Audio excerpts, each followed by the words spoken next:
Alright, working with multiple servos.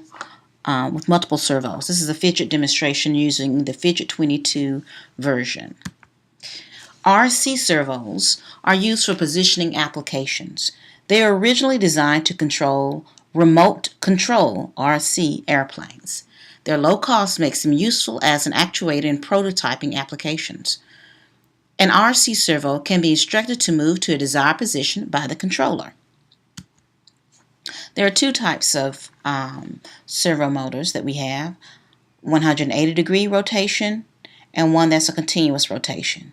You can look at the motor and then you can see this red one here has high-tech in red. Now the continuous rotation motor actually says it in small print here in silver, continuous rotation. So you'll see you'll notice the two different ones there. Here they are in motion. Here are the servo motors in action. I have two motors connected to the 8 servo motor controller. In slot 7 is the continuous motor. In slot 0, I have connected the 180-degree servo. Okay, and so if I engage, this is slot 0, and if I say engage, make position, okay, and so now I move that,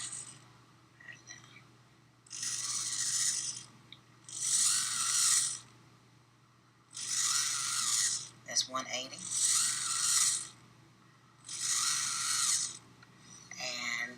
If I'm on slot 7, I set my target position, choose engage. Notice here, if I go towards, it's over 90, it goes clockwise. If I move it less than 90, it's counterclockwise.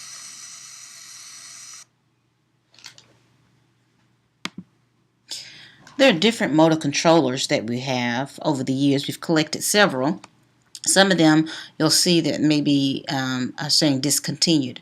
But some of the controllers connect 4 different motors. There's some just have one motor connected. Like this is another version with one motor connected.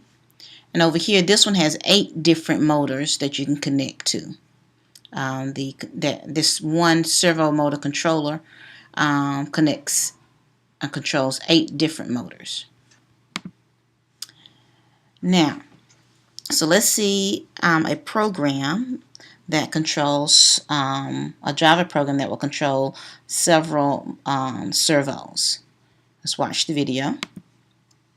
Okay, I have 2 motors connected to the 8 motor controller, and it's plugged into USB port.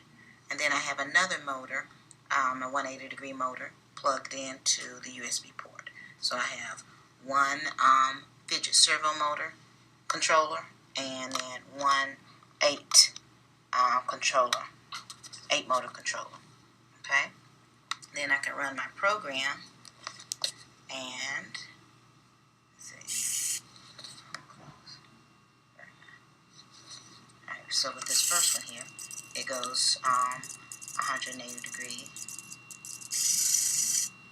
Okay, and then I'm showing you that you can use, you can see the other ones. See, so it starts that one rolling, and then reverse, and then sets this one.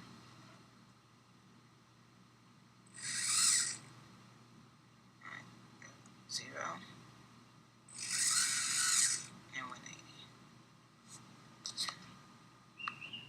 Okay, as you'll look at the program, you'll see that one servo motor is connected to motor controller with a serial number 45465. It's at channel 0. That's this one over here. And then you have the 2 that were connected to the 8 motor controller. The controller serial number is 349533. You can see that in the Phidget control panel. You see where the numbers are for the serial numbers. Okay, and this one is connected to channel 7. Right here, the continuous motor, and then the 180 servo motor is connected at channel 0. So our steps are: 1, we'll create an RC servo motor object, set the serial number for the motor controller, set the channel where the servo is connected on the controller, and for the controllers that only have one motor, you always use channel 0. You open the motor, wait 5 seconds for the program to recognize an attachment. You set the initial position of the motor, and then you engage the motor. You then can change the motor anytime you want throughout the program. And then the last step, 7, before finishing, you got to remember to disengage the motor when you're finished. Here's our sample program. I create an object of RC servo equals new RC servo. I have all the rest of it in a try-catch block because it'll throw a Phidget exception if there is any kind of error. I connect it to the controller serial number and specify the channel, and then I open the servo and wait for 5 seconds to see if it's attached. I then set the target position to 90 or to any value, and then I engage, set engage true. Then you can change it as many times as you want in your program. Here I'm sleeping 5 seconds, then changing it to 180, then sleeping another 5 seconds, then changing to 0, then waiting, and then disengaging by passing the value false to set engage. That's the program. And my program actually does it for all 3 of the different motors. One thing you have to note is that the Phidget control panel cannot be opened at the same time the program is running. It will not attach, and you'll get an error message. Next, you want to explore the Phidget22 documentation. You need to find out what listener you should use to be alerted when a servo's position is changed. Here is the link that you'll have: www.phidget.com/view equals API. And let's watch this video. Okay, so let's explore to see which listener you should be using for each servo.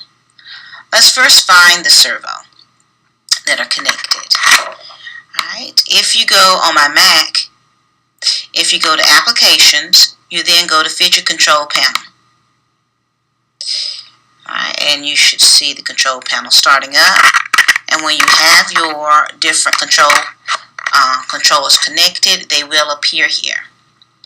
Alright, so for the servo 1 motor, I double click on it, and let's see, to get this one started on my Mac, I need to set my initial position and then choose engaged, and then disengage and engage again for some reason. And then when I move the mouse over the slider here, it will adjust the motor. Okay. Now, if I look for the 8 servo motor, I then go to the servo motor control. I can go to the channel 7 that I have one connected. I usually set my position, and then I can choose engaged, and this goes back and forth to the different positions here, and I can stop it by disengage. Okay, but one thing that we notice here in the control, it says RC servo motor controller, and then if I go back to other here, I'll close this one. It is also a RC servo motor controller. It doesn't say it there, but it's an RC servo motor. Okay, so once I find that, I keep track of the serial numbers that's there. Alright. And now let's go to the documentation. I come over here, and the documentation is www.phidget.com/view equals API. I choose Java, and then you have a pull down menu here, and you can choose RC Servo API. It tells you these are the methods that are available. Get acceleration, set acceleration, etc. These are all the methods that are here. Here are different events you can listen to. You can add a listener to add position change listener, add target position reach listener. So if you want to see when it reaches the target position, you may want to trigger an event here. Add velocity change listener. Those are the different listeners. Alright, the one I was looking for was add position change listener. I can click on that, and then it tells you a little bit more. When you want to add position change listener, in it requires you to have an RC Servo position change listener object. You click on that, and then it shows you that the method that it has that is required to have in that the R Servo position change listener is required to have an on position change. Alright, so it's public void on position change. It gets an RC Servo position change event. Okay, click on that, and the methods that you can use for the event object are get position and get source. So those are the different methods that you have that you're able to use. Okay, and let's stop. Alright, so